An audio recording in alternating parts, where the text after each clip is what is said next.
First day in pads, some good, some bad. I think obviously you can teach a lot more and learn a lot more when you go full pads. We only did about 10 minutes live, 10 or 15 minutes live, but there was a lot of good evaluation coming out of it.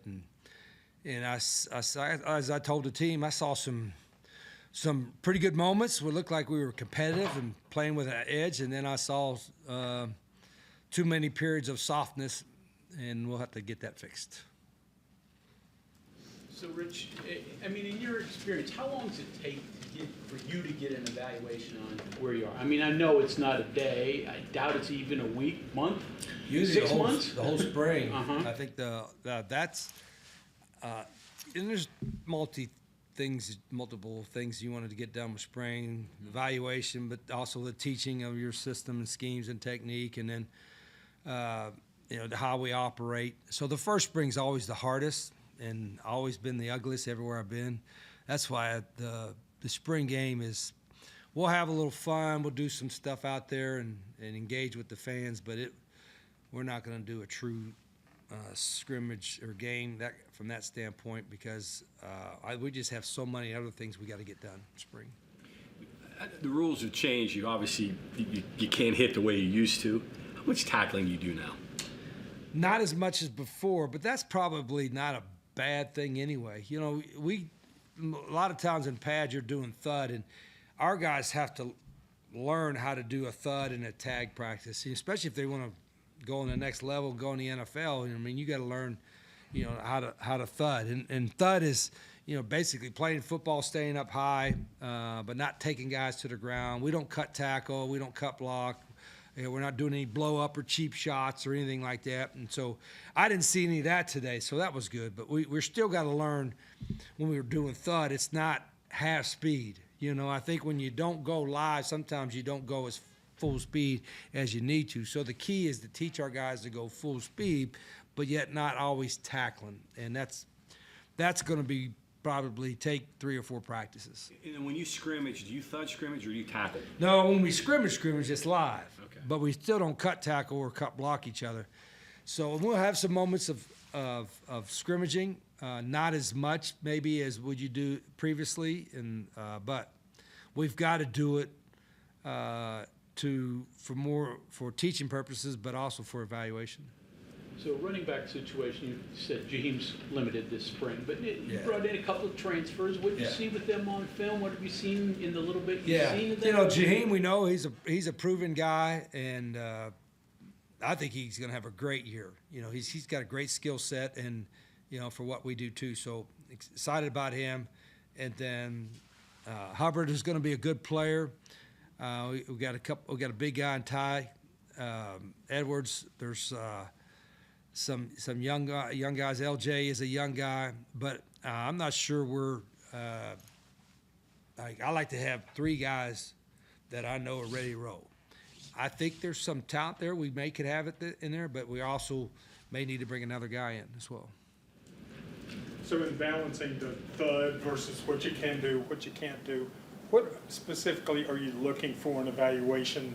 In terms of that you can see in that full contact that you can't see just in shorts. Yeah, football up front, especially where it all gets started, it's a game where big people are trying to move other big people against their will. And that involves technique. It also involves a certain level of toughness and, on the O-line and D-line. It's big people against other big people and then trying to move them against their will. And there are times we did that today. I like the approach that our O-line coaches, Coach McNeil, Coach Dresser, are doing. But there's a lot of work to be done there on both sides. I just didn't see the level of physicality, or I don't want to say physicality, just the movement. There's a machine in the weight room I think is the greatest machine in football to work out in, is called Austin leg drive. You put plates on it, and it's on a rack, and then you hit the pad, and you actually have to drive it back about 15 feet. And it's just I think it's a piece of equipment that teaches guys to learn to move things that don't want to be moved. That's part of our key offensively, is O-line moving guys that don't want to be moved. How many centers you got? How many capable centers do you need? I think there's 4 or 5 that are getting snaps. I think you always got to rip that many. You can never have too many centers, too many guys that can snap. And we didn't have. Well, I guess we said that. I think we had 1 bad snap today. Maybe 2 bad snaps, which is, I guess, when you look back, that's not too bad for the first day. But the goal is to have none. So who's working center? Robbie Martin working center. Who works center? Landon, Mm-hmm. Livingston, Robbie's working it. And everything's new for all these guys. It's a new system and all that. And that's the hardest position to play because you got to snap and then also do all the stuff we do on our offense. But they were okay today, other than 2. Rich, you mentioned bringing in older guys, grown men in the transfer portal. Is that something? I know this year pretty much by necessity. Is that something you want to do every year? Do you like getting older guys a mix? Yeah, I don't. That's a fair question. I don't have a particular formula that so many high school guys, so many portal guys, so many JUCO guys. I told the coaches at each position, and recruiting staff, just get the best players you can get. We hope they have more than 1 year, but if all they have is 1 year, we'll take them for 1 year. That's kind of what, back in the day you might not have done that, but nowadays you almost have to do that. And then you have, as coaches, you got to do a good job of being able to have that 1 year or 2 year guy able to help you, and don't be too complicated. Like I said, you don't want to be the smartest guy in the room, have all kinds of fancy schemes and stuff like that. Just get guys that can play and give them something they can execute. You talked last time about what the perception of the player themselves thinking, I'm playing hard, and what your expectations of playing hard. Yeah. In the first few practices in the preseason conditioning, how wide is the gap between your perception and their perception? Oh, it was pretty wide today. I told them afterwards, I think it's there. I've seen moments that I think it's there, but if you're soft, mentally, physically, you're not going to make it. You'll stand out amongst your teammates and you'll stand out in the program, and it's not going to be the place for you. So it's pretty simple. In their version, they may not even know. Sometimes they don't even know what our definition is of being soft, but that goes back to us as coaches teaching them. This is we think that's soft, and then we have to explain to it why, and then hopefully they get it. Brought in a lot of secondary guys. Had a few coming back, but what do you think of the safeties, corners as a whole? Yeah, we need the secondary play was not good, and but the guys that were coming back, hopefully they'll get better, and that's our job as coaches. And the guys we brought in, I think definitely bring in some competition. And it's I'm not watching last year's film anymore right now. As we get ready for game planning, we'll watch some of last year's stuff. But we're just trying to evaluate because it's a whole new system with Coach Alley and the defense. But the competition is pretty good right there. Do we have a solid 8 or 9 right there? I couldn't tell you that, but I couldn't tell you that at any position. You had a couple of those guys at Jacksonville State, Yeah. Carter and Perry. So what do you see out of them? What did they do for you there? Well, we know them as far as their ability and their mentality, and they also both got some time in this system with Zach a couple years ago. So that was obviously the reason we brought them, because they're kind of proven. But they're not handed a spot here like a starting job or anything like that. They've got to earn that. But they've got a little bit of advantage as with Gerard Bowie and Jacob Barrett, because they know the expectations, I guess, and know how to do things. But I told the team today, I said, I'm not discouraged. I think I saw enough that hey, we got a chance. But it's got to be everybody all the time. Not every coach says that, but you got to coach it. I mean, if there's a moment of softness or weakness, mentally or physically, you have to address it every time, not 99% of the time, every time. And that's falls on us as coaches to make sure we address it. I talked to you last week a little bit about putting that culture in place with the new program, and those Jacksonville State guys, obviously they're a little bit used to your culture down there, your way of doing things. You mentioned it there. How does that help having them in the locker room instill that new culture and mentality you want, having those guys that know the expectations? Well, I think those guys will say, man, he may look crazy, and he is probably a little bit crazy, but there is some method to the craziness. You know what I mean? Or they might just say, hey, this dude just nuts. But, hell, I don't care. I just want him to get coached. And like I said, I don't want to say that it's all bad, because I do think we have some good kids and we have some guys that are going to be really good players. We just got to have it all. It's almost as if there's, if you don't get, if you just get 3/4 of them or half of them playing it the way you want to play, that's a good. No, it's got to be all of them all the time. And they all have. I'm convinced every player has it in them. I'm not talking about just here. I'm talking about everywhere. I think every player has that competitiveness in them, especially at this level, hell, Division I level.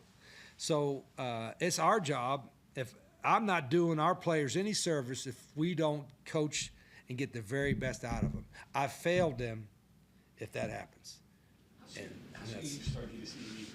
What's that? How soon do you start needing to see Yeah, leadership on guys? I'm a little different with that. Everybody said you got to have leadership. Hell, then leadership, that's a practice. That's my job. That's a coach's job. Where you need leadership is when you're not around. Locker room, summertime, weekends, whenever coaches aren't around, that's when you got to have leadership. Everybody says, well, who's showing the leadership on the field? Well, hell, it better be me. You know what I mean? The quarterback's got to be obviously a leader on offense because he's managing calling the plays and the cadence. And there's a linebacker on defense calling the defense. So those guys got to do that part of it's assumed, right? But who's the leader up front? Well, hell, Coach Bicknell, myself. I don't worry about that part of it. Players have said one of the worst things they ever want to be called is soft. And Yeah. when you use that word, how much do you think that really kind of stabs at them and kind of kicks them into gear and makes them motivated to say, okay, I don't want to be called that? Well, I had to remind them today, but it was the first day in pads. Right. And I'll probably have to remind them of the second day in pads and the third pads and the 30th day in pads and the 300th day in pads. I'll probably remind them. It's up to them. They don't even know it. They don't even realize it. And you have to show it to them. Say, hey, this is a guy that's playing with an hard edge, and this is a guy that's not. And I always, I'll tell you the story. I'm not gonna give you his name, but when I was here, again, everybody talks about the past. Whatever, the past is the past. But you ever hear the saying that if the puppy won't bite when he's a puppy, he won't bite when he's a dog? I used to believe that too. Well, I had a young player here, receiver, that he wouldn't bite as a puppy at all. And it was just a year. He wouldn't do it. He was soft, wouldn't block nobody, but I was soft. And then we did one drill, and it was like he had to go 6 reps in a row, and we was challenging him and all that. And he went from being the softest wide receiver to being the best stock blocking wide receiver I've ever had to this day. And be a 3-year starter at wideout, and we won a lot of games with him. So he changed. He just grew up, matured, whatever. And that puppy wasn't biting when he was a puppy, but he bit when he was a dog. And so it learned guys can change, and guys can we can bring it out of them, I guess you could say. How much do you practice in the spring special teams? I mean, both blocking, tackling, and obviously the special returners, all that. Yeah, we don't do the kickoff and kickoff return. Those are the most dangerous. I hope they change it to the NFL model, but we'll do punt. We did punt today. We'll do field goal block, and we'll do punt block. Those will be the ones we feature on, and we'll get a day or two. We'll probably one day it'll be mostly a special teams day, and we'll kick off, but we probably won't have a live kickoff or kickoff return all spring. And but we'll do the punt and punt block every day. Working with that returner? Guys, we got a bunch of them. Rodney's back there, Bowie's back there, Man Singleton's back there. Who else? Those 3 I know stood out. All 3 slot receivers. There might be a defensive guy as well. And I think Ollie's a talented punter. It's called, we haven't been outside yet, so we haven't really punted much. But I think but there's also that mentality Probably the part that got me fired up today the most was the punt period that we did, and some of the individual work we were doing in the punt period I thought was really soft, and it's not the players' fault. We just didn't teach it fast enough to how they're supposed to do their technique. So they'll be better the next day. So this kind of answers that, but day 1, day 2, day 3, what is soft? What is what? What is soft, like, so early? There's things that you were singled out, but, like, soft I could see coming through, like, in winter conditioning or, like, when you're going heavy? No, I'm talking about, like, you're supposed to physically, in football terms, punch a guy and knock him off balance, and instead you just kind of lean into him. Or instead of driving a guy down the field, you just kind of like bear hugging him. Instead of like going to thud a guy and legally hit head in front and above the waist and you knock him backwards, you just kind of jog and tag him. It's just, or if you got a guy that you're supposed to block and he's running here and you're running there and you're a wide receiver, and instead of making sure you get your guy and sprinting in front of him, you just kind of jog with him, and don't get your head in front so he doesn't make the tackle. So that's us as coaches. We have to explain what that is, and that's a good point. I'll probably need to remind my coaches, hey, we get these. They don't know.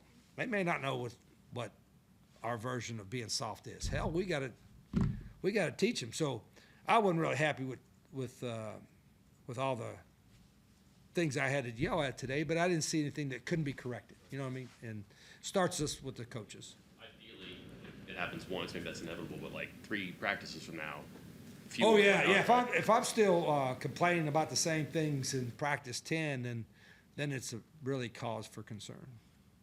And you have officials out to oversee. Yeah, we had some, but I didn't even recognize them. So I must have, we either really clean today. They two guys threw a penalty for a holding or something else, and then the rest of them I think were just getting free hot dogs and a Coke or something. Hell, I don't know. Talk to them about, hey, I want you to. No, I Look should at our have. guys I are- said hello to a couple of them, but I was screaming and yelling so much, they probably thought I was a psycho. I didn't even get to say hello to them. I should have thanked them for coming, because they, I gotta do a better job of letting these, I kind of get in there and kind of like dominate the whole thing, and then they kind of sit back and go, oh yeah, I don't want to, I need to get them more involved, because I like having them there, because they bring a presence, but they also can help us get our guys better.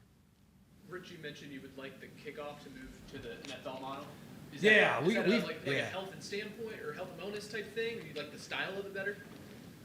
Yeah, it's the most dangerous play in football. That's why they changed it in the NFL. And it's I know it could kind of be exciting, but even the NFL, they're still at 70-some% of them are fair caught. I think we were second in the conference last year in kick returns. We only had one. And the way it must have been for like 28 yards. So I'm like, hey, we'll stay right there, fair catch every other one. So we didn't bring a lot of them back, but we do have, I think we have some return guys that can do that. But having a kickoff guy that can kick it out with the rules the way they are is really important. It has a lot of nervous times if you don't have that guy, and so that's why we recruited Ethan to come in, because we thought he could be that guy that could kick it out. Is he capable of doing that? Well, I hope, but what we saw on film, but we've been indoor the whole time. But he does have a strong leg, so that's. You talk to our special teams guys and Coach Kirkland and Coach Herring, that's what they're hoping too as soon as we get outside. Speaking of new rules, NCAA proposed about faking Yeah. injuries to see. Obviously, you play fast. What are your thoughts about if that rule's imposed? Yeah, does it need to be? That's a good point. I mean, everybody's not like. I guess now they're thinking about making it, if your guy gets hurt after the whistle's blown or goes down, whatever, that you have to take a timeout. If you don't have a timeout left, it's a 5-yard penalty. I agreed that the guy goes out and make it. They say stay out the rest of the series, but I'm like, hell, that ain't. Make him stay out the rest of the quarter or the rest of the half. You know what I mean? They'll keep him from faking if because right now he was out for one play and goes right back in. But if he's got to stay out the rest of the half, and officials don't want that because they don't want to manage that. Like, oh, he snuck back in, we didn't notice it, whatever. But If for health and safety reasons, if he's hurt, you're not. How are you hurting him by making him sit out?